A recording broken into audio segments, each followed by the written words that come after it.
ਜੀਜੀਐਨ media ਤੇ ਸਾਡੇ ਨਾਲ ਜੁੜੇ ਹੋਏ ਸਰੋਤਿਆਂ ਨੂੰ ਮੈਂ ਤਜਿੰਦਰ ਕੌਰ ਤਹਿ ਦਿਲ ਤੋਂ ਜੀ ਆਇਆਂ ਆਖਦੀ ਹਾਂ। ਪਿਆਰ ਭਰੀ ਸਤਿ ਸ੍ਰੀ ਅਕਾਲ। ਅੱਜ ਅਸੀਂ ਇੱਕ ਵਾਰੀ ਫੇਰ ਆਪਣੇ ਸਰੋਤਿਆਂ ਦੇ ਰੂਬਰੂ ਕਰਵਾਉਣ ਜਾ ਰਹੇ ਹਾਂ ਸਾਡੇ ਬਹੁਤ ਹੀ ਅਨੁਭਵੀ ਅਦੀਬ ਯੂਕੇ ਵਾਸੀ ਪ੍ਰਤਿਭਾਵਾਨ ਲੇਖਕ ਬਲਵਿੰਦਰ ਚਾਹਲ ਜੀ। ਬਲਵਿੰਦਰ ਚਾਹਲ ਜੀ ਬਹੁਪੱਖੀ ਪ੍ਰਤਿਭਾ ਵਾਲੇ ਲੇਖਕ ਮੈਂ ਇਸ ਕਰਕੇ ਕਹਿ ਰਹੀ ਹਾਂ ਕਿ ਉਹਨਾਂ ਨੇ ਇਤਿਹਾਸ, ਵਾਰਤਕ, ਹਾਈਕੂ ਇਹੋ ਜਿਹੀ ਸਾਹਿਤ ਦੀ ਹਰ ਵਿਧਾ ਤੇ ਉਹ ਆਪਣੀ ਜਿਹੜੀ ਹੈ ਕਲਮ ਅਜ਼ਮਾਈ ਕਰ ਰਹੇ ਨੇ। ਅੱਜ ਅਸੀਂ ਉਹਨਾਂ ਦੇ ਜੀਵਨ ਬਾਰੇ, ਪ੍ਰਵਾਸ ਦੇ ਅਨੁਭਵ ਬਾਰੇ ਉਹਨਾਂ ਦੇ ਨਾਲ ਗੱਲਬਾਤ ਕਰਾਂਗੇ। ਸੋ ਗੱਲਬਾਤ ਕਰਨ ਤੋਂ ਪਹਿਲਾਂ ਮੈਂ ਬਲਵਿੰਦਰ ਚਾਹਲ ਜੀ ਨੂੰ ਉਹਨਾਂ ਦਾ ਮੈਂ ਸਵਾਗਤ ਕਰਦੀ ਹਾਂ ਇਸ ਆਪਣੇ ਜੀਜੀਐਨ ਮੀਡੀਆ ਵਿੱਚ, ਕਾਲਜ ਦੇ ਵਿੱਚ। ਸਰ ਪਿਆਰ ਭਰੀ ਤੁਹਾਨੂੰ ਸਤਿ ਸ੍ਰੀ ਅਕਾਲ। ਮੇਰੇ ਵੱਲੋਂ ਬਹੁਤ ਬਹੁਤ ਪਿਆਰ ਭਰੀ ਸਤਿ ਸ੍ਰੀ ਅਕਾਲ। ਤੁਹਾਡਾ ਬਹੁਤ ਬਹੁਤ ਧੰਨਵਾਦ, ਤੁਹਾਡਾ ਤੇ ਖਾਸ ਕਰ ਜੀਜੀਐਨ ਮੀਡੀਆ ਦੀ ਸਾਰੀ ਟੀਮ ਦਾ। ਤੇ ਸਭ ਤੋਂ ਜ਼ਿਆਦਾ ਮੈਂ ਧੰਨਵਾਦ ਕਰਨਾ ਚਾਹਾਂਗਾ doctor S P Singh ji ਦਾ, ਜਿਨ੍ਹਾਂ ਦੀ ਬਦੌਲਤ ਤੁਹਾਡੇ ਸਾਰਿਆਂ ਦੇ ਰੂਬਰੂ ਹੋਣ ਦਾ ਮੌਕਾ। ਮੈਂ ਦਰਸ਼ਕਾਂ ਨੂੰ ਦੱਸ ਦੇਣਾ ਚਾਹੁੰਦੀ ਹਾਂ ਕਿ ਬਲਵਿੰਦਰ ਚਾਹਲ ਸਾਹਿਤ ਸੁਰ ਸੰਗਮ ਸਭਾ ਇਟਲੀ ਦੇ ਪ੍ਰਧਾਨ ਵਜੋਂ ਵੀ ਕਾਰਜਸ਼ੀਲ ਹਨ। ਤਾਂ ਇਹਨਾਂ ਦੀ ਜਿਹੜੀ ਸਾਹਿਤ ਸਭਾ ਹੈ ਸਾਡੇ ਪ੍ਰਵਾਸੀ ਸਾਹਿਤ ਅਧਿਐਨ ਕੇਂਦਰ ਦੀ ਸਹਿਯੋਗੀ ਸੰਸਥਾ ਹੈ। ਅਸੀਂ ਪਿਛਲੇ 3-4 ਸਾਲ ਤੋਂ ਲਗਾਤਾਰ ਮਿਲ ਕੇ ਜਿਹੜੇ ਨੇ ਆਪਣੇ ਸਾਹਿਤਿਕ ਕਾਰਜ ਜਿਹੜੇ ਆ ਉਹ ਕਰ ਰਹੇ ਹਾਂ। ਸੋ ਬਲਵਿੰਦਰ ਚਾਹਲ ਜੀ, ਸਭ ਤੋਂ ਪਹਿਲਾਂ ਕਿ ਅਸੀਂ ਤੁਹਾਡੀ ਸਾਹਿਤ ਸਿਰਜਣਾ ਵਾਲੇ ਪਾਸੇ ਮੈਂ ਕੋਈ ਸਵਾਲ ਪੁੱਛਾਂ, ਉਸ ਤੋਂ ਪਹਿਲਾਂ ਆਪਣੀ ਪਰਿਵਾਰਕ ਪਿਛੋਕੜ ਬਾਰੇ ਥੋੜਾ ਜਿਹਾ ਸਾਡੇ ਸਰੋਤਿਆਂ ਨੂੰ ਦੱਸੋ। ਤੇਜਿੰਦਰ ਜੀ, ਮੇਰਾ ਪਰਿਵਾਰਕ ਪਿਛੋਕੜ ਜੋ ਹੈ ਕਿ ਕਪੂਰਥਲਾ ਜ਼ਿਲ੍ਹਾ ਦਾ ਇੱਕ ਛੋਟਾ ਜਿਹਾ ਪਿੰਡ ਹੈ ਮਾਧੋਪਿੰਡਾ ਜੀ, ਉੱਥੇ ਮੇਰਾ ਜਨਮ ਹੋਇਆ। ਤੇ ਮੇਰੇ ਜਨਮ ਤੋਂ 5.5 ਸਾਲ ਬਾਅਦ ਮੇਰੇ ਪਿਤਾ ਜੀ ਦੀ ਡੈਥ ਹੋ ਜਾਂਦੀ। ਮੇਰੇ ਮਾਤਾ ਜੀ ਨੇ ਮੈਨੂੰ ਇੱਕ ਸਧਾਰਨ ਜ਼ਿੰਦਗੀ ਦੇ ਵਿੱਚ ਵੀ ਰਹਿ ਕੇ ਮਿਹਨਤ ਮੁਸ਼ੱਕਤ ਕਰਕੇ ਪੜ੍ਹਾਇਆ, ਜਿਸ ਕਾਰਨ ਅੱਜ ਮੈਂ ਕੁਛ ਲਿਖਣ ਦੇ ਜਾਂ ਕਿਤੇ ਖੜਾ ਹੋਣ ਦੇ ਯੋਗ ਹੋਇਆ। ਇਸ ਲਈ ਮੈਂ ਆਪਣੀ ਮਾਂ ਦਾ ਬਹੁਤ ਧੰਨਵਾਦੀ ਹਾਂ।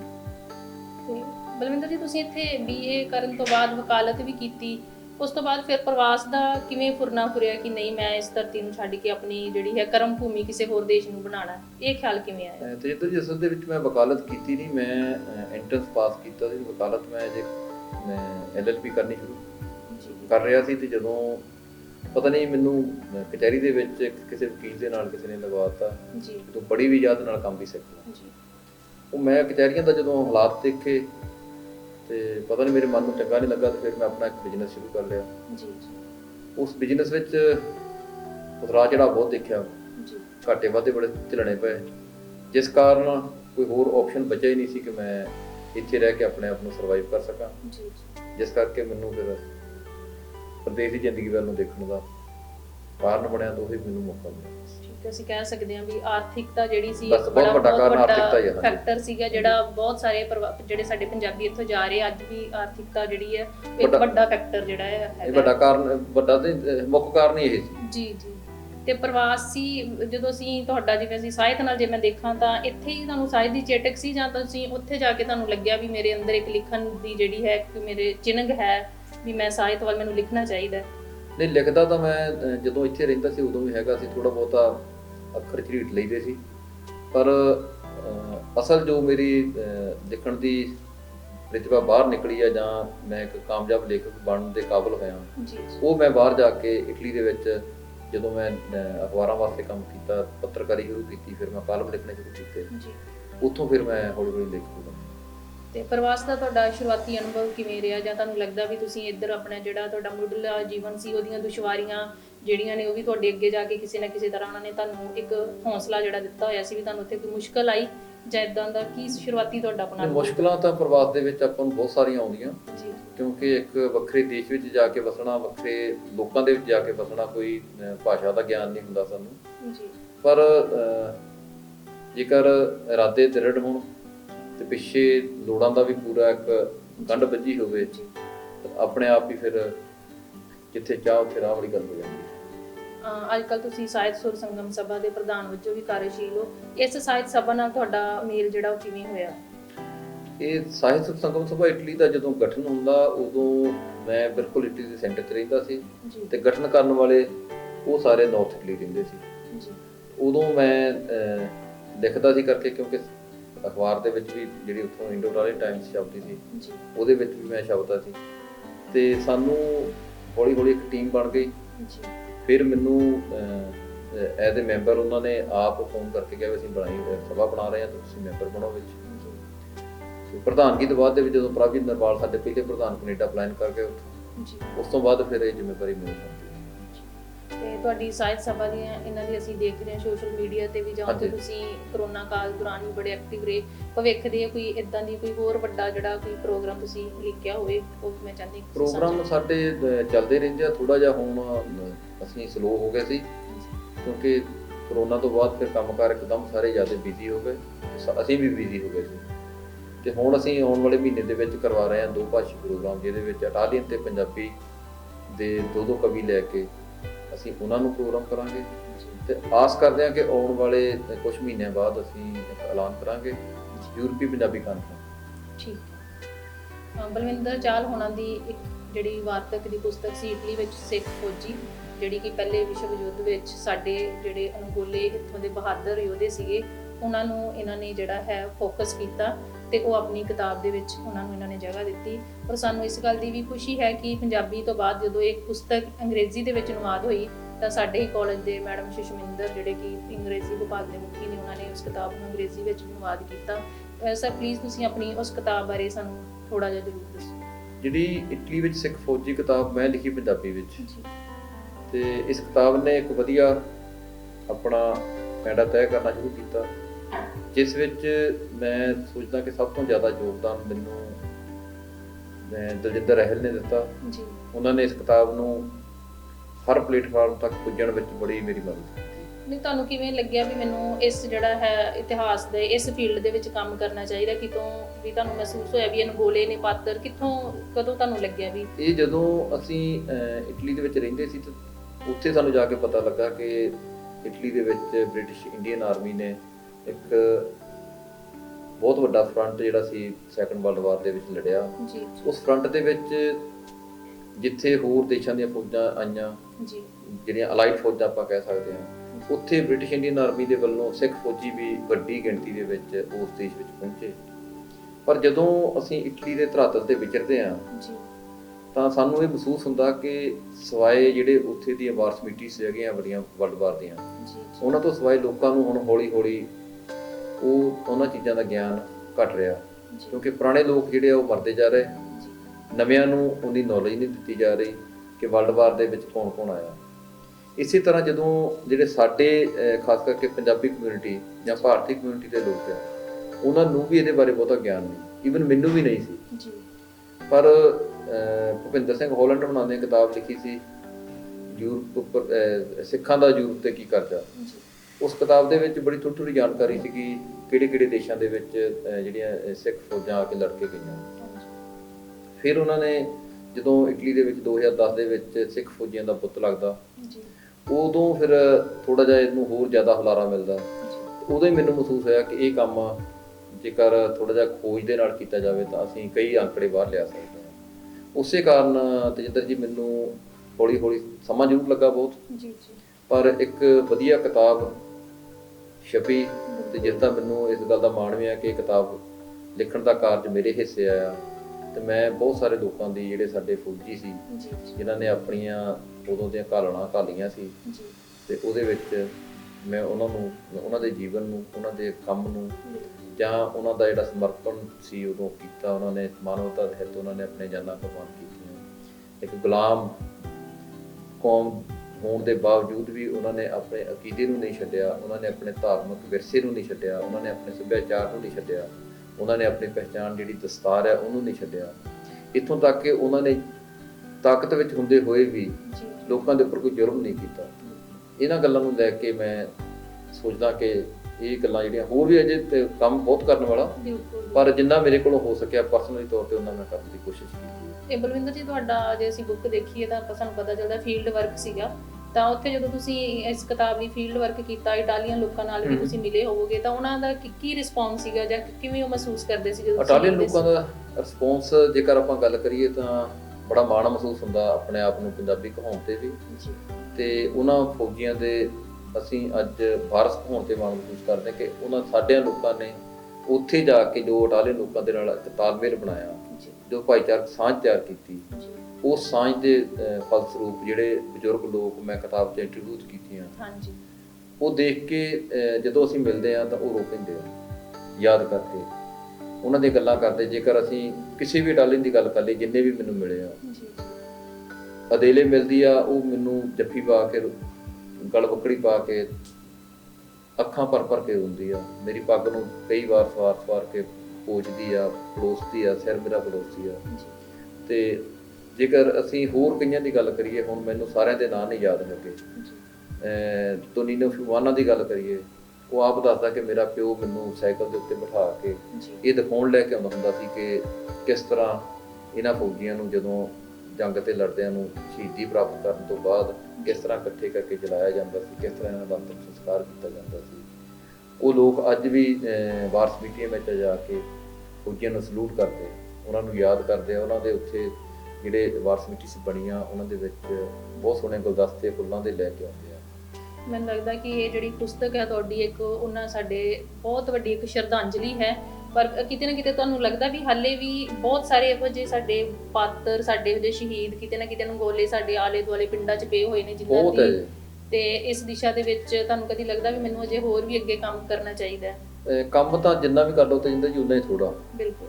ਪਰ ਕੰਮ ਹੁਣ ਸਾਡੀਆਂ ਵੀ ਕੁਝ ਲਿਮਿਟੇਸ਼ਨਸ ਹੈਗੀਆਂ, ਕਿਉਂਕਿ ਕੰਮ ਮੈਂ ਇੱਕ ਨੋਨ ਅਕੈਡਮਿਕ ਸੀ ਜਦੋਂ ਮੈਂ ਕੰਮ ਸ਼ੁਰੂ ਕੀਤਾ ਸੀ। ਤੇ ਜੇਕਰ ਇਸ ਕੰਮ ਨੂੰ ਖੋਜ ਦੇ ਨਾਲ ਕਰਨਾ ਹੋਵੇ, ਉਹਦੇ ਨਾਲ ਸਿਰਫ ਟਾਈਮ ਹੀ ਨਹੀਂ ਚਾਹੀਦਾ, ਪੈਸਾ ਵੀ ਚਾਹੀਦਾ ਤੇ ਤੁਹਾਡਾ ਟੀਮ ਵਰਕ ਚਾਹੀਦਾ ਉਹਦੇ ਲਈ।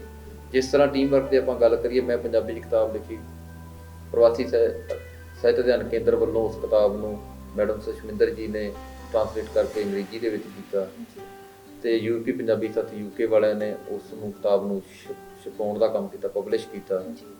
ਇਸੇ ਤਰ੍ਹਾਂ ਹੀ ਹੁਣ ਇਸੇ ਕਿਤਾਬ ਨੂੰ ਤੀਸਰਾ ਐਡੀਸ਼ਨ ਜਿਹੜਾ ਇਹਦਾ, ਉਹ ਹਿੰਦੀ ਵਿੱਚ ਸੁਭਾਸ਼ ਭਾਸਕਰ ਜੀ ਨੇ ਟ੍ਰਾਂਸਲੇਟ ਕਰਕੇ ਹਿੰਦੀ ਦੇ ਵਿੱਚ ਕੀਤਾ ਤੇ ਸ਼ਿਲਾਲੇਖ ਪਬਲਿਸ਼ ਦਿੱਲੀ ਵਾਲਿਆਂ ਨੇ ਇਹਨੂੰ ਛਾਪਿਆ। ਇਸ ਕਰਕੇ ਜੇਕਰ ਆਪਾਂ ਟੀਮ ਵਰਕ ਨਹੀਂ ਕਰਦੇ, ਤੁਹਾਡਾ ਸਹਿਯੋਗ ਨਾ ਮੈਨੂੰ ਮਿਲਦਾ, ਡਾਕਟਰ ਸਾਹਿਬ ਦਾ ਸਹਿਯੋਗ ਨਾ ਮਿਲਦਾ, ਮੈਡਮ ਸੁਸ਼ਮਿੰਦਰ ਹੋਣਾ ਦਾ ਸਹਿਯੋਗ ਨਾ ਮਿਲਦਾ, ਤੇ ਫਿਰ ਇਹ ਕੰਮ ਉੱਥੇ ਰੁਕਿਆ ਰਹਿਣਾ ਸੀ। ਤੇ ਕੰਮ ਤਾਂ ਜੇ ਬਹੁਤ ਕਰਨ ਵਾਲਾ, ਜੇਕਰ ਸੋਚਿਆ ਜਾਵੇ ਤੇ 1% ਵੀ ਕੰਮ ਨਹੀਂ ਹੈਗਾ ਜੇ ਮੈਂ ਜਿਸ ਤਰ੍ਹਾਂ ਮੈਂ ਇਸ ਫੀਲਡ ਵਿੱਚ ਜਾ ਕੇ ਦੇਖਿਆ। ਜੀ ਸਾਡੀਆਂ ਸ਼ੁਭ ਦਿਸ਼ਾਵਾਂ ਤੁਹਾਡੇ ਨਾਲ। ਅਸੀਂ ਚਾਹੁੰਦੇ ਹਾਂ ਕਿ ਤੁਸੀਂ ਇਸ ਫੀਲਡ ਦੇ ਵਿੱਚ ਅੱਗੇ ਜਾ ਕੇ ਅਜੇ ਹੋਰ ਕਾਰਜ ਕਰੋ। ਮੈਂ ਸਵਾਲ ਹੋਰ ਪੁੱਛਣਾ ਚਾਹਾਂਗੀ ਕਿ ਜੇ ਅਸੀਂ ਪ੍ਰਵਾਸੀ ਸਾਹਿਤ ਦਾ ਵੀ ਇਤਿਹਾਸ ਦੇਖਦੇ ਹਾਂ ਤਾਂ ਉੱਥੇ ਸਾਨੂੰ ਪਤਾ, ਅਸੀਂ ਦੇਖਦੇ ਹਾਂ ਵੀ ਜਿਹੜਾ ਮੁੱਢ ਦੇ ਵਿੱਚ ਜਿਹੜਾ ਬਰਤਾਨੀਆ ਹੈ, ਉਹ ਪ੍ਰਵਾਸੀ ਸਾਹਿਤ ਅਧਿਐਨ ਜਿਹੜਾ ਸਾਹਿਤ ਉਹਦਾ ਧੁਰਾ ਰਿਹਾ, ਸਭ ਤੋਂ ਵੱਧ ਸਾਹਿਤ ਉੱਥੇ ਲਿਖਿਆ ਗਿਆ। ਪਰ ਹੁਣ ਅਸੀਂ ਜੇ ਦੇਖੀਏ ਤਾਂ ਹੁਣ ਉਹਨਾਂ ਦੇ ਮੁਕਾਬਲੇ ਅੱਜ ਕੱਲ੍ਹ ਕੈਨੇਡਾ ਜਿਹੜਾ ਹੈ, ਅਮਰੀਕਾ ਦੇ ਵਿੱਚ ਬਹੁਤ ਲਿਖਿਆ ਜਾ ਰਿਹਾ। ਔਰ ਹੋਰ ਵੀ ਖੁਸ਼ੀ ਦੀ ਗੱਲ ਹੈ ਵੀ ਆਪਣੇ ਅਰਬ ਕੰਟਰੀ ਦੇ ਵਿੱਚ ਜਾਂ ਯੂਰਪ ਦੇ ਜਿਹੜੇ ਹੋਰ ਛੋਟੇ ਮੁਲਕ, ਉੱਥੇ ਵੀ ਲਿਖਿਆ ਜਾ ਰਿਹਾ। ਤੇ ਬਰਤਾਨੀਆ ਵਿੱਚ ਜਿਹੜਾ ਰੁਝਾਨ ਹੈ ਥੋੜਾ ਕਿਉਂ ਪਿੱਛੇ ਪੈ ਗਿਆ? ਅਸਲ 'ਚ ਕਾਰਨ ਇਹ ਆ ਕਿ ਲੋਕ ਜਦੋਂ ਵੀ ਪੰਜਾਬ ਤੋਂ ਬਾਹਰ ਜਾਂਦੇ ਆ ਜੀ, ਤਾਂ ਉਹਨਾਂ ਦੇ ਵਿੱਚ ਕੁਝ ਲੋਕਾਂ ਦੀ ਗਿਣਤੀ ਉਹ ਹੁੰਦੀ ਜਿਹੜੇ ਲੋਕ ਪੜ੍ਹੇ ਲਿਖੇ ਅਪਲਾਈ ਕਰਦੇ ਆ। ਇਸੇ ਤਰ੍ਹਾਂ ਬਰਤਾਨੀਆ ਦੇ ਵਿੱਚ ਜਦੋਂ ਪੰਜਾਬੀ ਸਾਹਿਤ ਦਾ ਬਹੁਤ ਇੱਕ ਕਹਿ ਲਓ ਸੂਰਜ ਚੜਿਆ ਸੀ, ਉਦੋਂ ਬੜੇ ਲੋਕ ਜਿਹੜੇ ਗਏ ਸੀ, ਉਹ ਸਾਰੇ ਲੋਕ ਪੜ੍ਹੇ ਲਿਖੇ ਲੋਕ ਗਏ ਸੀ। ਤੇ ਉਹਨਾਂ ਪੜ੍ਹੇ ਲਿਖੇ ਲੋਕਾਂ ਦੇ ਵਿੱਚ ਬਹੁਤ ਸਾਰੇ ਲੋਕ ਇਸ ਤਰ੍ਹਾਂ ਦੇ ਸੀ ਜਿਹੜੇ ਪੰਜਾਬੀ ਸਾਹਿਤ ਨੂੰ ਪੜ੍ਹਦੇ ਸੀ, ਪੰਜਾਬੀ ਸਾਹਿਤ ਨੂੰ ਲਿਖਦੇ ਸੀ। ਤੇ ਉਸ ਸਮੇਂ ਇਹਨਾਂ ਪੜ੍ਹੇ ਲਿਖੇ ਲੋਕਾਂ ਦਾ ਇੱਕ ਵੱਡਾ ਵਰਗ ਜਿਹੜਾ ਇੰਗਲੈਂਡ ਦੇ ਵਿੱਚ ਉਦੋਂ ਪਲਾਨ ਹੋਇਆ 1960 ਤੋਂ ਬਾਅਦ। ਤੇ ਅੱਜ ਜੇਕਰ ਤੁਸੀਂ ਕੈਨੇਡਾ ਦੀ ਗੱਲ ਕਰਦੇ ਆ, ਕੈਨੇਡਾ ਦੇ ਵਿੱਚ ਹੁਣ ਸਾਡਾ ਪੜ੍ਹਿਆ ਲਿਖਿਆ ਜਿੰਨਾ ਵੀ ਵਰਗ ਜਾ ਰਿਹਾ, ਪੜ੍ਹਿਆ ਲਿਖਿਆ ਜਾ ਰਿਹਾ ਸਿਰਫ। ਤੁਹਾਨੂੰ ਮੇਰੇ ਨਾਲੋਂ ਵੱਧ ਨੌਲੇਜ ਉਹਦੇ ਬਾਰੇ, ਜਿੰਨੇ ਵੀ ਸਾਡੇ ਸਟੂਡੈਂਟਸ ਜਾ ਰਹੇ ਪੜ੍ਹਾਈ ਕਰਨ ਵਾਸਤੇ, ਉਹਨਾਂ ਦੇ ਵਿੱਚ ਬਹੁਤ ਸਾਰੇ ਇਹੋ ਜਿਹੇ ਲੋਕ ਹੈ ਜਿਹੜੇ ਸਾਹਿਤਕ ਮਸ ਰੱਖਦੇ ਆ। ਤੇ ਜਦੋਂ ਬੰਦਾ ਪ੍ਰਦੇਸ਼ ਵਿੱਚ ਚਲ ਜਾਂਦਾ, ਉਹ ਫਿਰ ਬਹੁਤ ਸਾਰੀਆਂ ਗੱਲਾਂ ਨੂੰ ਮਹਿਸੂਸ ਕਰਦਾ, ਜਿਵੇਂ ਮੈਂ ਮਹਿਸੂਸ ਕਰਦਾ ਕਿ ਬੰਦੇ ਦੇ ਜਿਹੜੇ ਹਾਵ ਭਾਵ ਆ, ਕੋਈ ਆਪਣੇ ਕੋਈ ਗੀਤ ਲਿਖ ਕੇ ਜਾਂ ਗੀਤ ਗਾ ਕੇ ਬਾਹਰ ਕੱਢਦਾ, ਤੇ ਕਈ ਲੋਕ ਆਪਣੀਆਂ ਭਾਵਨਾਵਾਂ ਨੂੰ, ਆਪਣੇ ਆਲੇ ਦੁਆਲੇ ਨੂੰ ਸਾਹਿਤ ਦੇ ਕਿਸੇ ਵੀ ਰੰਗ ਵਿੱਚ ਲਿਖ ਕੇ ਲੋਕਾਂ ਦੇ ਸਾਹਮਣੇ ਲਿਆਉਣ ਦੀ ਕੋਸ਼ਿਸ਼ ਕਰਦੇ ਆ।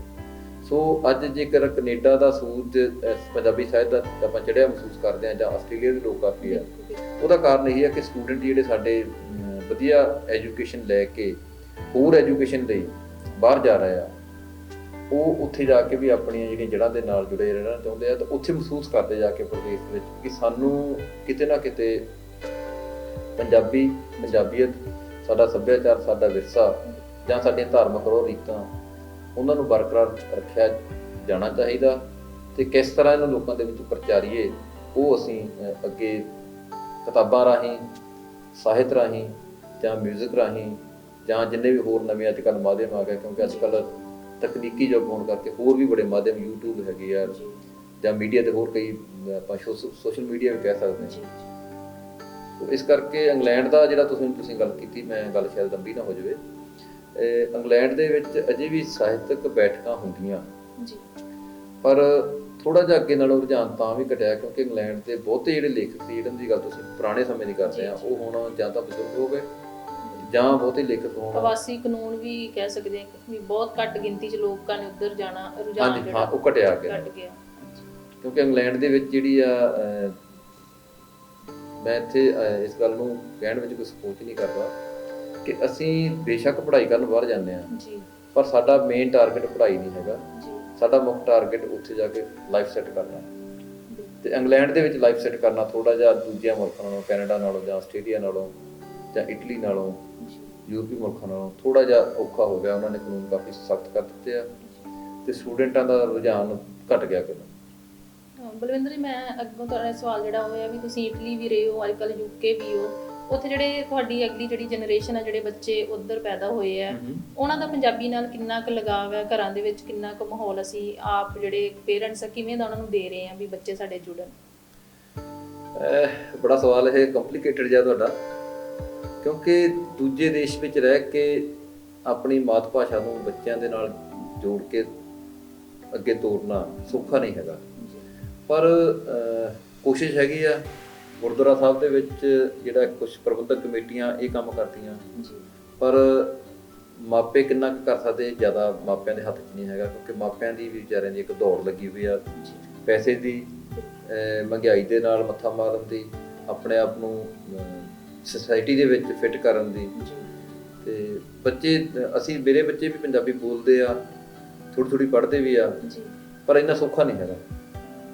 ਜੇਕਰ ਗੁਰਦੁਆਰਾ ਸਾਹਿਬ ਦੇ ਵਿੱਚ ਇੱਕ ਵਧੀਆ ਟੀਮ ਵਰਕ ਚੱਲਦਾ ਤਾਂ ਬੱਚੇ ਛੇਤੀ ਪੰਜਾਬੀ ਸਿੱਖ ਜਾਂਦੇ ਆ, ਪਰ ਬੱਚਿਆਂ ਨਾਲ ਵੀ ਇਸ ਤਰ੍ਹਾਂ ਆ ਕਿ ਉਹਨਾਂ ਦਾ ਪੰਜਾਬੀ ਦੇ ਨਾਲ ਵਾਹ ਵਾਸਤਾ ਉਹਨਾਂ ਜ਼ਿਆਦਾ ਨਹੀਂ, ਸਕੂਲ ਦੇ ਵਿੱਚ ਵੀ ਜਾਂ ਬਾਹਰ ਆਲੇ ਦੁਆਲੇ ਦੇ ਵਿੱਚ ਵੀ। ਇੱਥੋਂ ਜਿਹੜਾ ਵੀ ਬੰਦਾ ਪੰਜਾਬ ਦੇ ਵਿੱਚੋਂ ਜਾਂਦਾ ਹੈਗਾ, ਕਿਸੇ ਵੀ ਕੰਟਰੀ ਦੇ ਵਿੱਚ ਜਾਵੇ, ਤਾਂ ਇੱਕ ਜਿਹੜਾ ਸਭ ਤੋਂ ਆਪਾਂ ਪਹਿਲਾਂ ਵੀ ਕਿਹਾ ਵੀ ਆਰਥਿਕਤਾ ਵੱਡਾ ਫੈਕਟਰ, ਉੱਥੇ ਜਾ ਕੇ ਫਿਰ ਪੈਸਾ ਕਮਾਉਣਾ ਹੀ ਜਿਹੜਾ ਮੁੱਖ ਜਿਹੜਾ ਉਹਦਾ ਉਦੇਸ਼ ਹੈ। ਤਾਂ ਅਸੀਂ ਇਹ ਵੀ ਸੁਣਦੇ ਹਾਂ ਵੀ ਬੜੇ ਰੁਝੇਵਿਆਂ ਵਾਲੀ ਜ਼ਿੰਦਗੀ ਹੈ, ਤਾਂ ਫਿਰ ਕਿੰਨਾ ਕੁ ਮੁਸ਼ਕਲ ਲੱਗਦਾ ਵੀ ਇੱਧਰ ਸਾਹਿਤਕ ਕਾਰਜਾਂ ਦੇ ਲਈ ਟਾਈਮ ਕੱਢਣਾ, ਉਹਨਾਂ ਫਿਰ ਆਪਣੇ ਦੋਨੋਂ ਪਾਸੇ ਬੈਲੈਂਸ ਰੱਖਣਾ? ਅਸਲ ਦੇ ਵਿੱਚ ਜੇਕਰ ਬੰਦਾ ਵਿਹਲਾ, ਉਹਦੇ ਕੋਲ ਕਦੇ ਕੋਈ ਟਾਈਮ ਨਹੀਂ ਹੁੰਦਾ, ਤੇ ਰੁੱਝੇ ਹੋਏ ਬੰਦੇ ਦੇ ਕੋਲ ਸਮਾਂ ਨਿਕਲ ਜਾਂਦਾ। ਜੇਕਰ ਤੁਸੀਂ ਥੋੜਾ ਬਹੁਤਾ ਸਮਾਂ ਆਪਣੇ ਪਰਿਵਾਰ ਵਾਸਤੇ ਕੱਢਣਾ ਚਾਹੋ ਤਾਂ ਕੱਢ ਸਕਦੇ ਆ, ਆਪਣੀ ਸਿਹਤ ਵਾਸਤੇ ਚਾਹੋ ਤਾਂ ਕੱਢ ਸਕਦੇ ਆ। ਇਸੇ ਤਰ੍ਹਾਂ ਜੇਕਰ ਤੁਸੀਂ ਸਾਹਿਤ ਵਾਸਤੇ ਜਾਂ ਆਪਣੇ ਕਿਸੇ ਹੋਰ ਸ਼ੌਂਕ ਵਾਸਤੇ ਸਮਾਂ ਕੱਢਣਾ ਚਾਹੋ ਤਾਂ ਕੱਢ ਸਕਦੇ ਆ। ਇਹ ਤੁਹਾਡੇ ਆਪਣੇ ਆਪ ਤੇ ਡਿਪੈਂਡ ਕਰਦਾ ਕਿ ਤੁਸੀਂ ਕਿੰਨਾ ਕੁ ਆਪਣੇ ਆਪ ਨੂੰ ਕਿਸੇ ਹੋਰ ਕੰਮ ਦੇ ਵਿੱਚ ਇਨਵੋਲਵ ਕਰਦੇ, ਕਿੰਨਾ ਨਹੀਂ ਕਰਦੇ। ਸਾਹਿਤ ਦੀ ਗੱਲ ਜਿਹੜੀ ਆ ਉਹ ਬਹੁਤੇ ਲੋਕਾਂ ਦੇ ਮੇਚ ਨਹੀਂ ਆਉਂਦੀ, ਪਰ ਹੁਣ ਸਾਨੂੰ ਤੁਸੀਂ ਕਹਿ ਸਕਦੇ ਆ ਕਿ ਇਹ ਇੱਕ ਸ਼ੌਂਕ ਹੈਗਾ। ਅਸੀਂ ਕੋਸ਼ਿਸ਼ ਕਰੀ ਜਾ ਕਿ ਆਪਣੇ ਆਪ ਨਾਲ ਸਗੋਂ ਪਰਿਵਾਰ ਨੂੰ ਵੀ ਥੋੜਾ ਇਸ ਪਾਸੇ ਜੋੜੀਏ। ਮੇਰੇ ਬੱਚੇ ਜਿਹੜੇ ਆ ਉਹ ਪੜ੍ਹਦੇ ਬਹੁਤ ਆ। ਅੱਜ ਜਸਮੀਨ ਦੀ ਇੱਕ ਅੱਗੇ ਸਕੂਲ ਦੇ ਵਿੱਚ ਸਾਂਝਾ ਕਾਵਿ ਸੰਗ ਹੈ, ਉਹਦੇ ਇੱਕ ਕਵਿਤਾ ਵੀ ਛਪੀ ਸੀ ਇੰਗਲਿਸ਼ ਦੇ ਵਿੱਚ, ਪਰ ਪੜ੍ਹਨ ਵਿੱਚ ਉਹਨਾਂ ਦਾ ਧਿਆਨ ਪੂਰਾ ਆ। ਜਦੋਂ ਵੀ ਹੁਣ ਅਸੀਂ ਕਦੇ ਗਿਫਟ ਵੀ ਦੇਈਦਾ ਬੱਚਿਆਂ ਨੂੰ, ਤੇ ਕੋਸ਼ਿਸ਼ ਕਰੀਦੇ ਕਿ ਪਹਿਲਾਂ ਇਹਨਾਂ ਨੂੰ ਕਿਤਾਬਾਂ ਦਿੱਤੀਆਂ। ਘਰ ਤੋਂ ਅਸੀਂ ਜਿਹੋ ਜਿਹਾ ਮਾਹੌਲ ਮੈਨੂੰ ਲੱਗਦਾ ਬੱਚੇ ਨੂੰ ਦੇਣ ਦੀ ਕੋਸ਼ਿਸ਼ ਕਰੀਏ, ਵੀ ਥੋੜਾ ਯਤਨ ਕਰਦੇ ਰਹੀਏ, ਤਾਂ ਸਾਨੂੰ ਇੱਕ ਆਸ ਜਿਹੜੀ ਉਹ ਬਣੀ ਰਹਿੰਦੀ ਹੈ। ਇੱਥੇ ਮੈਂ ਇੱਕ ਗੱਲ ਹੋਰ ਤੁਹਾਨੂੰ ਮੈਂਸ਼ਨ ਕਰ ਦਿੰਦਾ ਕਿ ਮੇਰੇ ਘਰ ਜਦੋਂ ਅਸੀਂ ਆਫਿਸ ਦੇ ਵਿੱਚ ਕਿਤਾਬਾਂ ਵਾਸਤੇ ਰੈਕ ਬਣਾਉਂਦੇ ਸੀ, ਤਾਂ ਅਸੀਂ ਸਾਰੇ ਪਰਿਵਾਰ ਨੇ ਉਹਨਾਂ ਕਿਤਾਬਾਂ ਨੂੰ ਚੁਣਿਆ। ਬੱਚਿਆਂ ਨੇ ਵੀ ਇਸ ਤਰ੍ਹਾਂ, ਮੇਰੇ ਬੱਚਿਆਂ ਦੇ ਵੀ ਜਿਸ ਤਰ੍ਹਾਂ ਜਸਕੀਤ ਮੇਰਾ ਬੇਟਾ 14 ਸਾਲ ਦਾ, ਉਹਨੇ ਆਪਣੇ ਕੰਪਿਊਟਰ ਦਾ ਜੋ ਡੈਸਕ ਬਣਾਈ ਹੋਈ ਆ, ਉਹਦੇ ਉੱਪਰ ਸਪੈਸ਼ਲ ਉਹਨੇ ਕਿਤਾਬਾਂ ਦੇ ਵਾਸਤੇ ਰੈਕ ਬਣਾਏ ਹੋਏ ਆ। ਕਿ ਸਾਨੂੰ ਅਸਲ ਦੇ ਵਿੱਚ ਚੰਗਾ ਲੱਗਦਾ ਘਰ ਦੇ ਵਿੱਚ ਕਿਤਾਬਾਂ ਹੋਣ, ਤੇ ਕਿਤਾਬਾਂ ਬੇਸ਼ੱਕ ਸਾਰੀਆਂ ਪੜ੍ਹੀਆਂ ਜਾਣ ਨਾ ਪੜ੍ਹੀਆਂ ਜਾਣ, ਉਹ ਤਾਂ ਪੜ੍ਹਨ ਵਾਲੇ ਤੇ ਡਿਪੈਂਡ ਕਰਦਾ, ਪਰ ਕਿਤਾਬ ਕਿਤੇ ਨਾ ਕਿਤੇ ਆਪਣੀ ਗੱਲ ਅੱਜ ਨਹੀਂ ਕੱਲ੍ਹ ਨਹੀਂ, ਉਹ ਜਦੋਂ ਵੀ ਖੁੱਲੂਗੀ, 2-4 ਸ਼ਬਦ ਉਹਦੇ ਕਿਸੇ ਦੇ ਅੱਖਾਂ ਦੇ ਸਾਹਮਣੇ ਆਉਣਗੇ ਤਾਂ ਉਹ ਅੰਦਰ ਵੀ ਉਤਰਨਗੇ, ਤੇ ਕਿਤਾਬ ਆਪਣੀ ਕਹਾਣੀ ਜ਼ਰੂਰ ਤੋਰੂਗੀ। ਇੱਕ ਮੈਂ ਤੁਹਾਨੂੰ, ਤੁਸੀਂ ਕਹਾਣੀ ਵੀ ਲਿਖਦੇ ਹੋ, ਵਾਰਤਕ ਤੁਸੀਂ ਕਿਤਾਬ ਵੀ ਤੁਹਾਡੀ ਲਿਖੀ ਹੈ, ਬਹੁਤ ਸਾਰੇ ਆਲੋਚਕਾਂ ਨੇ ਉਹਦੇ ਤੇ ਰਿਵਿਊ ਛਪੇ ਨੇ, ਟਿੱਪਣੀਆਂ ਕੀਤੀਆਂ ਨੇ, ਤਾਂ ਮੇਰਾ ਇਹ ਸਵਾਲ ਹੈ ਕਿ ਜਿਹੜੀ ਬਹੁਤ ਸਾਰੀ ਕਈ ਵਾਰੀ ਸਾਨੂੰ ਸੁਣਨ ਨੂੰ ਦੇਖਣ ਨੂੰ ਅਸੀਂ ਕਹਿੰਦੇ ਆ ਵੀ ਜਿਹੜੀ ਪੰਜਾਬੀ ਆਲੋਚਨਾ ਆ ਉਹ ਹੁਣ ਨਕਾਰਾਤਮਕ ਰੁਝਾਨ ਵਾਲੇ ਪਾਸੇ ਵੀ ਚੱਲ ਪਈ ਹੈ, ਤਾਂ ਤੁਸੀਂ ਸੰਤੁਸ਼ਟ ਹੋ ਜਿਹੜੀ ਜੋ ਕਿ ਹੁਣ ਵਾਲੀ ਪੰਜਾਬੀ ਸਾਹਿਤ ਆਲੋਚਨਾ, ਇਹਦੇ ਬਾਰੇ ਤੁਹਾਡਾ ਕੀ ਖਿਆਲ ਹੈ? ਨਹੀਂ, ਆਲੋਚਨਾ ਸਕਾਰਾਤਮਕ ਹੋਵੇ ਜਾਂ ਨਕਾਰਾਤਮਕ ਹੋਵੇ, ਇਹਦਾ ਇਹ ਲੇਖਕ ਨੇ ਕੀ ਲਿਖਿਆ ਉਹ ਇੱਕ ਆਲੋਚਕ ਨੇ ਦੇਖਣਾ। ਉਹ ਆਲੋਚਕ ਆਪਣੀ ਅੱਖ ਦੇ ਨਾਲ ਦੇਖੂਗਾ ਕਿ ਇਹਨੇ ਕੀ ਲਿਖਿਆ। ਸਾਨੂੰ ਉਹਦੇ ਵਿੱਚ ਭਾਵੁਕ ਹੋਣ ਦੀ ਲੋੜ ਨਹੀਂ, ਗੁੱਸੇ ਵਿੱਚ ਹੋਣ ਦੀ ਲੋੜ ਨਹੀਂ ਕਿ ਮੇਰੇ ਬਾਰੇ ਲੇਖਕ ਨੇ ਕੀ ਲਿਖਿਆ ਜਾਂ ਆਲੋਚਕ ਨੇ ਕੀ ਲਿਖਿਆ। ਇਹ ਤਾਂ ਸਾਡੇ ਤੇ ਡਿਪੈਂਡ ਕਰਦਾ ਕਿ ਅਸੀਂ ਉਹਨੂੰ ਕਿਸ ਪੱਖ ਤੋਂ ਦੇਖਣਾ। ਤੇ ਜੇਕਰ ਦੋਵੇਂ ਪੱਖਾਂ ਦੇ ਉੱਪਰ ਆਲੋਚਨਾ ਨਾ ਹੋਵੇ ਤਾਂ ਉਹ ਫਿਰ ਆਲੋਚਨਾ ਇੱਕ ਪਾਸੜ ਹੋ ਕੇ, ਤੇ ਮੈਂ ਸੋਚਦਾ ਕਿ ਉਹ ਚਾਪਲੂਸੀ ਤੋਂ ਸਿਵਾਏ ਹੋਰ ਕੁਝ ਨਹੀਂ ਹੋਊ। ਜੇਕਰ ਕਿਤਾਬ ਦੇ ਚੰਗੇ ਪੱਖਾਂ ਨੂੰ ਵੀ ਉਭਾਰਿਆ ਜਾਵੇ, ਉਹਦੇ ਜਿਹੜੇ ਮਾੜੇ ਪੱਖ ਕਹਿ ਲਓ ਜਾਂ ਉਹਦੇ ਬੁਰੇ ਪੱਖ ਕਹਿ ਲਓ ਜਾਂ ਉਹਦੇ ਜਿਹੜੀਆਂ ਊਣਤਾਈਆਂ ਆ, ਜੇਕਰ ਉਹ ਲੇਖਕ ਦੇ ਸਾਹਮਣੇ ਨਹੀਂ ਲਿਆਂਦੀਆਂ ਜਾਂਦੀਆਂ ਤਾਂ ਲੇਖਕ ਕਦੇ ਵੀ ਅਗਲੀ ਵਾਰੀ ਤੁਹਾਡੇ ਸਾਹਮਣੇ ਵਧੀਆ ਕਿਤਾਬ ਨਹੀਂ ਲਿਆ ਸਕਦਾ। ਲੇਖਕ ਦੇ ਵਿੱਚ ਵੀ ਵਾਧਾ ਹੋਣਾ ਚਾਹੀਦਾ ਕਿ ਜੇਕਰ ਕੋਈ ਆਲੋਚਨਾ ਸਾਡੀ ਕਰਦਾ, ਚਾਹੇ ਉਹ ਚੰਗੀ ਹੋਵੇ ਚਾਹੇ ਉਹ ਮਾੜੀ ਹੋਵੇ, ਸਾਨੂੰ ਉਹਨੂੰ ਸਹਿਣ ਕਰਨਾ ਚਾਹੀਦਾ। ਕਿਉਂਕਿ ਜਦੋਂ ਅਸੀਂ ਕਿਤਾਬ, ਮੈਂ ਆਪਣੀ ਕਿਤਾਬ ਦੀ ਗੱਲ ਕਰ ਦਿੰਦਾ, ਜਦੋਂ ਅਸੀਂ ਕਿਤਾਬ ਲਿਖ ਕੇ ਪਾਠਕਾਂ ਦੇ ਵਿੱਚ ਲੈ ਆਉਂਦੀ ਕੋਈ ਵੀ ਸਾਹਿਤ ਦੀ ਰਚਨਾ, ਉਹ ਰਚਨਾ ਫਿਰ ਲੇਖਕ ਦੀ ਨਹੀਂ ਰਹਿ ਜਾਂਦੀ। ਲੇਖਕ ਦੀ ਜ਼ਿੰਮੇਵਾਰੀ ਬਹੁਤ ਵੱਡੀ ਆ, ਕਿਉਂਕਿ ਲੇਖਕ ਨੇ ਲਿਖਣਾ ਤੇ ਉਹਨੇ ਫਿਰ ਛਪ ਕੇ ਲੋਕਾਂ ਦੇ ਵਿੱਚ ਜਾਣਾ। ਜੇਕਰ ਉਹ ਇਸ ਰਚਨਾ ਦੇ ਉੱਪਰ, ਮੇਰੀ ਕਿਤਾਬ ਦੇ ਉੱਪਰ ਜੇਕਰ ਕਿਸੇ ਨੇ ਵੀ ਆਲੋਚਨਾ ਕੀਤੀ, ਮੈਂ ਤਾਂ ਉਹਦਾ ਦਿਲੋਂ ਸਵਾਗਤ ਕਰਦਾ ਕਿ ਇਸ ਇਨਸਾਨ ਨੇ ਆਪਣਾ ਕੀਮਤੀ ਸਮਾਂ ਕੱਢ ਕੇ ਪਹਿਲਾਂ ਕਿਤਾਬ ਪੜ੍ਹ ਕੇ ਉਹਦੇ ਉੱਪਰ ਲਿਖਿਆ। ਸੌਖਾ ਕੰਮ ਨਹੀਂ ਹੈਗਾ ਆਲੋਚਨਾ ਕਰਨਾ। ਸੋ ਆਲੋਚਨਾ ਹੋਣੀ ਬਹੁਤ ਜ਼ਰੂਰੀ ਆ। ਸਾਡੇ ਅੱਜ ਦੇ ਪੰਜਾਬੀ ਆਲੋਚਕ ਕਿੱਥੇ ਖੜੇ ਆ, ਇਹਦੇ ਵਿੱਚ ਆਪਾਂ ਕਿਤੇ ਹੋਰ ਗੱਲ ਕਰ ਸਕਦੇ ਹਾਂ, ਪਰ ਮੇਰੇ ਖਿਆਲ ਦੇ ਨਾਲ ਜਿਹੜੇ ਆਲੋਚਕ ਵਧੀਆ ਆਲੋਚਕ ਉਹ ਅੱਜ ਵੀ ਕੰਮ ਆਪਣਾ ਜਾਰੀ ਰੱਖ ਰਹੇ ਆ ਤੇ ਕਰ ਰਹੇ ਆ। ਬਿਲਕੁਲ, ਲੇਖਕ ਨੂੰ ਮੈਨੂੰ ਲੱਗਦਾ ਇੱਕ ਪਾਸੇ ਤੁਸੀਂ ਉਹਦਾ ਨਾਮ ਪਾਸੇ ਰੱਖ ਕੇ ਕਿਤਾਬ ਜੋ ਹੈ ਉਹਦੇ ਤੁਸੀਂ, ਅਸਲ ਆਲੋਚਕ ਉਹੀ ਹੈ ਜੋ ਸ਼ਬਦ ਨਾਲ ਨਿਆਂ ਕਰੇ, ਤੇ ਜਿਹੜਾ ਲੇਖਕ ਹੈ ਉਹਦੇ ਵਿੱਚ ਵੀ ਇੰਨੀ ਹਿੰਮਤ ਹੋਣੀ ਚਾਹੀਦੀ ਹੈ ਕਿ ਉਹ ਦੋਨੋਂ ਪੱਖਾਂ ਨੂੰ ਜਿਹੜਾ ਉਹ ਸਹਿਣ ਕਰ ਸਕਦਾ ਹੋਵੇ। ਜਿਹੜਾ ਚੰਗਾ, ਜੇ ਕਿਤਾਬ ਦੇ ਵਿੱਚ ਕੋਈ ਕਮੀ ਜਾਂ ਪੇਸ਼ੀ ਹੈ ਆਲੋਚਕ ਵੱਲੋਂ ਜੇ ਦੱਸੀ ਗਈ ਹੈ ਤਾਂ ਉਹਨੂੰ ਵੀ ਉਹਨੂੰ ਖਿੜੇ ਮੱਥੇ ਜਿਹੜਾ ਉਹ ਸਵੀਕਾਰ ਕਰਨਾ ਚਾਹੀਦਾ ਹੈ। ਉਦਾਹਰਨ ਦੇ ਤੌਰ ਤੇ ਆਪਾਂ ਗੱਲ ਕਰ ਸਕਦੇ ਹਾਂ, ਆਪਾਂ ਘਰ ਦੇ ਵਿੱਚ ਦਾਲ ਰੋਟੀ ਬਣਾਈ, ਆਪਾਂ ਸਭ ਤੋਂ ਪਹਿਲਾਂ ਜਦੋਂ ਦਾਲ ਰੋਟੀ ਬਣਾਉਂਦੇ ਆ ਤਾਂ ਮੈਂ ਆਪਣੀ ਮਾਂ ਵੱਲ ਦੇਖਦਾ ਜਾਂ ਮੇਰੇ ਆਪਣੀ ਘਰ ਵਾਲੀ ਵੱਲ ਦੇਖਦਾ, ਉਹ ਥੋੜੀ ਜਿਹੀ ਦਾਲ ਪਾ ਕੇ ਕੋਲੀ ਦੇ ਵਿੱਚ ਲੂਣ ਮਿਰਚ ਜ਼ਰੂਰ ਦੇਖਦੀ ਹੈ। ਉਹਦਾ ਕਾਰਨ ਕੀ ਆ ਕਿ ਇਸ ਦਾਲ ਨੂੰ ਮੁੜ ਕੇ ਸਾਰੇ ਟੱਬਰ ਨੇ ਖਾਣਾ ਜਾਂ ਹੋਰ ਕਿਸੇ ਸਾਡੇ ਗੈਸਟ ਨੇ ਜਾਂ ਕਿਸੇ ਨੇ ਵੀ ਖਾਣਾ, ਪਰ ਉਹਨਾਂ ਦੇ ਸਾਹਮਣੇ ਪਰੋਸਣ ਤੋਂ ਪਹਿਲਾਂ ਇਹਨੂੰ ਚੈੱਕ ਕੀਤਾ ਜਾਵੇ। ਤੇ ਇਸੇ ਤਰ੍ਹਾਂ ਹੀ ਜੇਕਰ ਅਸੀਂ ਇੱਕ ਚੰਗਾ ਸਾਹਿਤ ਲੋਕਾਂ ਦੇ ਵਿੱਚ ਲਿਆਉਣਾ ਤੇ ਸਾਡਾ ਇਹ ਫਰਜ਼ ਬਣਦਾ ਕਿ ਉਸ ਸਾਹਿਤ ਪ੍ਰਤੀ ਅਸੀਂ ਨਿੱਠ ਕੇ ਵਿਚਾਰ ਕਰੀਏ, ਵਿਚਾਰ ਕਰਕੇ ਲੋਕਾਂ ਦੇ ਵਿੱਚ ਲਿਆਈਏ। ਚੰਗਾ ਸਾਹਿਤ ਜੇਕਰ ਲੋਕਾਂ ਦੇ ਵਿੱਚ ਆਊਗਾ ਤਾਂ ਚੰਗੀ ਸੋਚ ਸਮਾਜ ਨੂੰ ਮਿਲੂਗੀ, ਚੰਗੀ ਸਿਹਤ ਸਮਾਜ ਨੂੰ ਮਿਲੂਗੀ, ਤੇ ਸਾਡੇ ਆਉਣ ਵਾਲੀਆਂ ਪੀੜ੍ਹੀਆਂ ਨੂੰ ਵੀ ਚੰਗੇ ਸਾਹਿਤ ਦਾ ਇੱਕ ਕੀਤਾ ਹੋਇਆ ਕੰਮ ਮਿਲੂਗਾ, ਜੋ ਮੈਂ ਸੋਚਦਾ ਕਿ ਹੋਣਾ ਚਾਹੀਦਾ ਹੈ। ਭਵਿੱਖ ਦੇ ਵਿੱਚ ਤੁਹਾਡੀ ਕੋਈ ਪੁਸਤਕ ਜਿਹੜੀ ਹੈ ਛਪ ਰਹੀ ਹੋਵੇ ਤਾਂ ਉਹ ਵੀ ਪਲੀਜ਼ ਸਾਡੇ ਪਾਠਕਾਂ ਨਾਲ, ਸਰੋਤਿਆਂ ਨਾਲ। ਭਵਿੱਖ ਦੇ ਵਿੱਚ ਮੈਂ ਕਿਤਾਬ ਇੱਕ ਲਿਖ ਰਿਹਾ, ਹੁਣ ਥੋੜਾ ਜਿਹਾ ਕੰਮ ਰਹਿੰਦਾ ਕਿਉਂਕਿ ਕੋਵਿਡ ਕਰਕੇ ਪੂਰਾ ਨਹੀਂ ਹੋਇਆ। ਮਹਾਰਾਜਾ ਰਣਜੀਤ ਸਿੰਘ ਦੇ ਸਮੇਂ ਦੇ ਵਿੱਚ ਜਿਹੜੇ ਯੂਰਪੀਅਨ ਜਰਨੈਲ ਸਿੱਖ ਆਰਮੀ ਦੇ ਵਿੱਚ ਕੰਮ ਕਰਦੇ ਸੀ, ਜਿਨ੍ਹਾਂ ਦੇ ਵਿੱਚ ਅਲਾਰਡ ਵੈਂਤੂਰਾ ਦਾ ਨਾਂ ਸਭ ਤੋਂ ਮੂਹਰੇ ਆਉਂਦਾ, ਜਿਨ੍ਹਾਂ ਨੇ ਫੌਜ ਖਾਸ ਤਿਆਰ ਕੀਤੀ ਸੀ, ਉਹਨਾਂ ਦੇ ਉੱਪਰ ਮੈਂ ਕੰਮ ਕਰ ਰਿਹਾ। ਮੈਂ ਕੰਮ ਤਾਂ ਲਗਭਗ ਮੇਰਾ ਨੇੜੇ ਹੋ ਚੁੱਕਾ, ਪਰ ਕੋਵਿਡ ਦੇ ਕਾਰਨ ਜਿਹੜੀਆਂ ਉਹਨਾਂ ਦੀਆਂ ਫੈਮਿਲੀਜ਼ ਹੈਗੀਆਂ ਉਹਨਾਂ ਨੂੰ ਲੱਭ ਕੇ ਉਹਨਾਂ ਦੀਆਂ ਇੰਟਰਵਿਊ ਕਰਨੀਆਂ, ਅੱਜ ਉਹਨਾਂ ਦੇ ਪੰਜਾਬ ਦੇ ਨਾਲ ਜਾਂ ਸਿੱਖ ਰਾਜ ਦੇ ਨਾਲ ਜਿਹੜੇ ਸੰਬੰਧ ਉਦੋਂ ਸੀ ਤੇ ਅੱਜ ਕਿੱਥੇ ਖੜੇ ਆ, ਅੱਜ ਉਹਨਾਂ ਲੋਕਾਂ ਦੀ ਸੋਚ ਆਪਣੇ ਬਜ਼ੁਰਗਾਂ ਨੂੰ ਲੈ ਕੇ ਕਿੱਥੇ ਕੁ ਖੜੀ ਆ। ਤੇ ਮੈਂ ਕਈ ਕੁਛ ਹੋਰ ਵੀ ਲੱਭਣਾ ਚਾਹੁੰਦਾ ਇਹਦੇ ਵਿੱਚੋਂ, ਸ਼ਾਇਦ ਕੰਮ ਲੰਬਾ ਹੋ ਜਾਵੇ ਪਤਾ ਨਹੀਂ, ਪਰ ਮੇਰੀ ਕੋਸ਼ਿਸ਼ ਹੈ ਕਿ ਜਲਦੀ ਤੋਂ ਜਲਦੀ ਇਹ ਕਿਤਾਬ ਵੀ ਮੈਂ ਪਾਠਕਾਂ ਦੀ ਝੋਲੀ ਵਿੱਚ ਲੈ ਕੇ ਆਵਾਂ। ਤਾਂ ਇਸ ਦੀ ਮੈਂ ਦੂਸਰੀ ਆਸ ਇਹ ਵੀ ਕਰਦਾ ਕਿ ਮੇਰੀ ਦੂਸਰੀ ਕਿਤਾਬ ਦੀ ਟ੍ਰਾਂਸਲੇਸ਼ਨ ਵੀ ਮੈਡਮ ਸੁਸ਼ਮਿੰਦਰ ਜੀ ਕਰਨ। ਇਹ ਸਾਡੇ ਲਈ, ਮੈਨੂੰ ਬੜੀ ਮਾਣ ਵਾਲੀ ਗੱਲ ਹੋਏਗੀ, ਸਾਡੀ ਖੁਸ਼ੀ ਵਾਲੀ ਗੱਲ ਹੈ ਕਿ ਤੁਸੀਂ ਸਾਡੇ ਕੇਂਦਰ ਨੂੰ, ਮੈਡਮ ਸੁਸ਼ਮਿੰਦਰ ਨੂੰ ਜਿਹੜਾ ਇੰਨਾ ਤੁਸੀਂ ਸਾਨੂੰ ਮਾਣ ਦੇ ਰਹੇ ਹੋ, ਸਾਡੇ ਤੇ ਇੰਨਾ ਵਿਸ਼ਵਾਸ ਕੀਤਾ ਹੈ, ਸੋ ਉਹਦੇ ਲਈ ਅਸੀਂ ਤੁਹਾਡੇ ਫਿਰ ਧੰਨਵਾਦੀ ਹੋਵਾਂਗੇ। ਨਹੀਂ, ਮਾਣ ਅਸੀਂ ਤਾਂ ਕੁਛ ਨਹੀਂ ਦੇਣ ਜੋਗੇ ਹੈਗੇ, ਅਸੀਂ ਤਾਂ ਉਹ ਪਰਦੇਸੀ ਆ, ਨਾ ਅਸੀਂ ਇੱਧਰ ਦੇ ਨਾ ਉੱਧਰ ਦੇ, ਕਿਉਂਕਿ ਜੇਕਰ ਅਸੀਂ ਇੱਧਰ ਆਉਂਦੇ ਸਾਨੂੰ ਕਹਿੰਦੇ ਬਾਹਰ ਲਿਆਏ ਆ, ਜੇਕਰ ਅਸੀਂ ਉੱਧਰ ਆ ਤਾਂ ਸਾਨੂੰ ਉਹ ਕਹਿੰਦੇ ਕਿ ਬਾਹਰੋਂ ਆਏ ਆ।